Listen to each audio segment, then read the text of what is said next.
So our sellers always ask us, what can we expect during the due diligence period of the transaction? So Chandler, what actually is a due diligence period?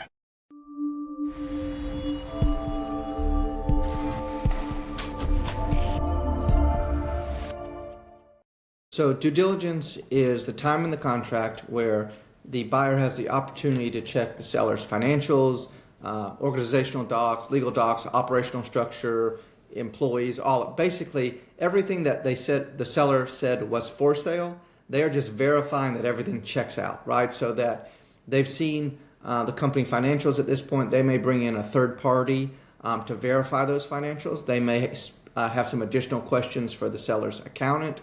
And they're going to just verify that the cash flow is what it is, the inventory count is what it's supposed to be, that there's no loose licenses that need to be happen. For instance, I think of liquor stores or gas stations. When those are sold, there's a transfer of licenses that have to happen outside of the regular business license.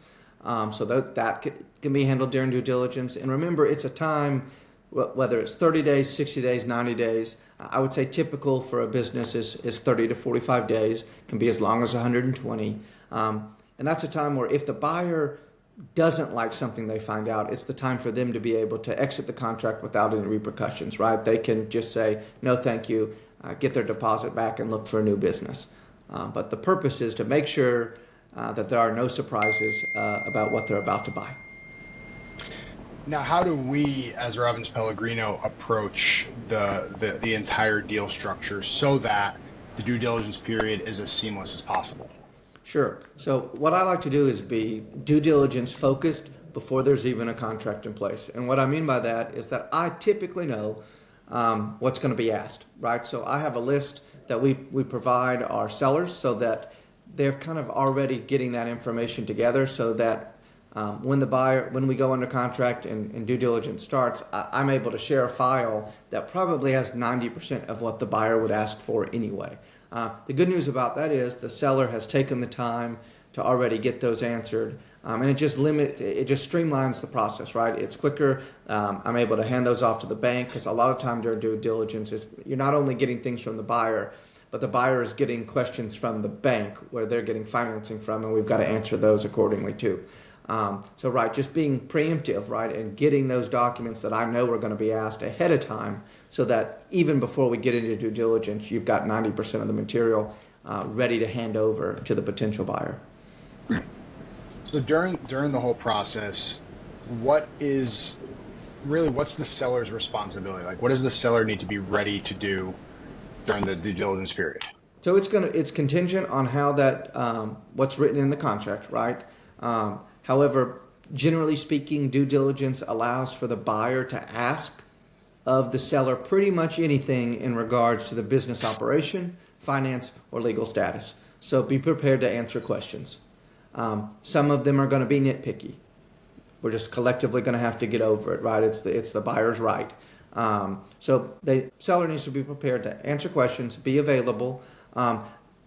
Typically, if let's give a 30-day due diligence example.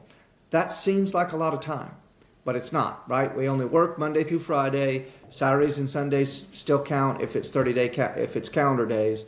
That goes by quickly, so we don't want questions left hanging for weeks or days at a time. So if the buyer has a question that we don't have, whether us as the brokers don't have it, and we've got to get it from the seller, we want to make sure that we get those answers quickly. Because typically questions lead to answers, and those answers lead to more questions during due diligence. So it's not one answer and then you check it off the list. Sometimes it is. For instance, I want a copy of the most recent business appraisal, if we had one. That would be a document that you could check off. If they want monthly reports, if due diligence is 120 days and they want P&Ls every 30 days, that's a document that has to keep reoccurring, right?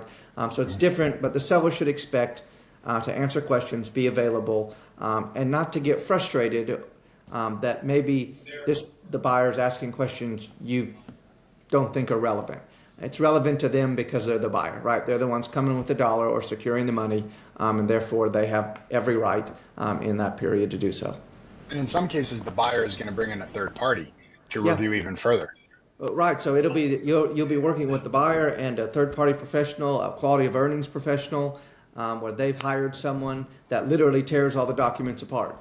The good news is if you're a seller, that's where that we as brokers come in. We are the quarterbacks in that situation too. So as much as I can alleviate the stress on the sellers, we do. But understand this: it's not my business. It's not Joe's business. We just can't know all the answers. There are Right. some answers that you, the seller, are going to have to answer, and therefore just don't get frustrated in the process, right? We'll make it as easy as we can, but sometimes the seller's just going to have to jump on the phone with me and listen. We make it easy. If there's 20 questions, we'll get on the phone together. I'll type as you answer, right? If you Right. don't have the time to type, we'll type. I mean, we'll do our job, but sometimes we can't do it all. So it definitely during due diligence, the seller has to assist the process. It just doesn't. It does. We just don't go from contract to closing without any seller assistance. For sure, for sure. And I think that piece that you said about, being responsive and sort of that timely communication, it is so important because when you're dealing with all those third parties, when you're dealing with lawyers, accountants, quality of earnings professionals, I mean, they got other stuff going on, right? Their sole focus is not this one client that they're dealing with, and so if you as the seller can make sure that you are answering things as quickly as possible, that allows for those natural delays that are going to happen with the other professionals, and you're not the one holding up the process. But the key thing I think for that we reassure our sellers is that we're quarterbacking, right? Like we're sort of running this thing. And to your point, Chandler, there's going to be times where we need you the seller's input, but at the end of the day, we're blazing the trail for you through this. Right, and hopefully we've already prepared those documents, prepared that ahead of time, so that the ask is minimal. Right, there Right. may be some very specific questions related to that specific business that I would not be able to know about when I'm asking you, the seller, at the very beginning. But most of it, I'm hopeful that we'll have already asked and got an answer, so that we can just supply during due diligence instead of this mad rush Mhm. of documents. Yeah. What are some issues that could sort of cause a deal to blow up in due diligence? Okay. Several, right? I mean, so understand that period is it's designed so that the buyer can get answers and or decide whether they really think this business fits them. And why I say this is typically as brokers, I'm going to do my best that if someone enters a contract, they are overly committed to going to the closing table. But I will tell you that is not the case all the time. There will be times where buyers are quick to go under LOI or quick to go under contract just to enter due diligence so that they can kind of get in the business, figure it out, and then maybe 5 days in, 7 days in, they're saying, hey, no, thank you. I try to prevent that, right? I try to give enough information ahead of time that's not the case, but that's one thing where you can just realize that the philosophy of the buyer is they're just coming in to do, they went under contract just to get more information. They haven't really committed to the deal yet, right? That's one. Hmm. That's less common. I would say the most common kind of issue that arises out of due diligence is a discrepancy in cash flow, meaning my P&L says this and my tax return says this. Why is there a difference, right?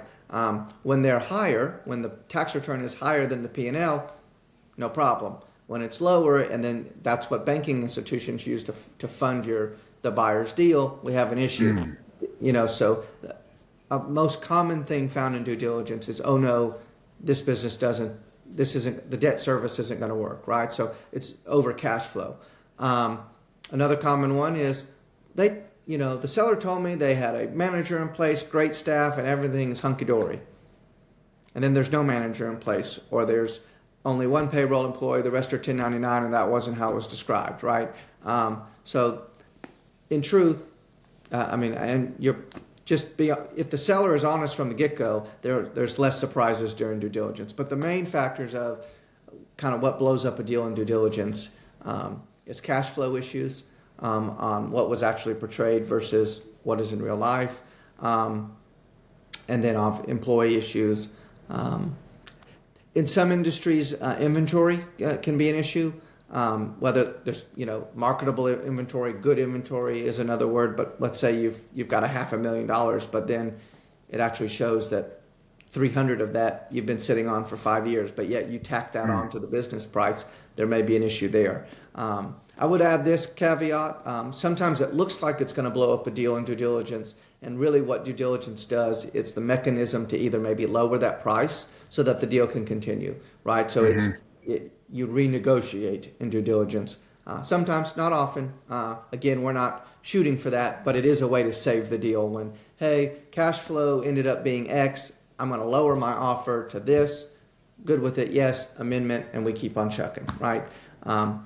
But yeah, it's where you're kind of lifting up the hood of that business to the buyer's liking, and you're going to get asked questions you think are repetitive that you don't like, and it's just a process. But at the end, it's closing, so everyone should be happy, right? Right. That's what I try to remind all of my clients during due diligence, both on the buy side and the sell side. At the flip side of this, you get a new business and you get millions of dollars. Hmm. Everybody smile, right? I mean, you have to, when you're in the middle of it, you kind of have to just think that once you get through it, all is well in the world, right? Yeah. Because it's not fun for a couple of weeks because the seller's still running a business. The buyer either has multiple businesses or this is their first time, so they're hyper focused on it, right? See, each party has kind of a different view when they're in it. The buyer is super excited and maybe hyper focused on it. The seller's just trying to maintain the business they're operating, and yet they're getting bombarded with all these questions. And yeah, it's not particularly fun, but we as at Robbins Pellegrino come in, quarterback it, so it's easy on both sides. As easy as it can be. Anyone who tells you it's easy is probably lying, but as easy as it can be.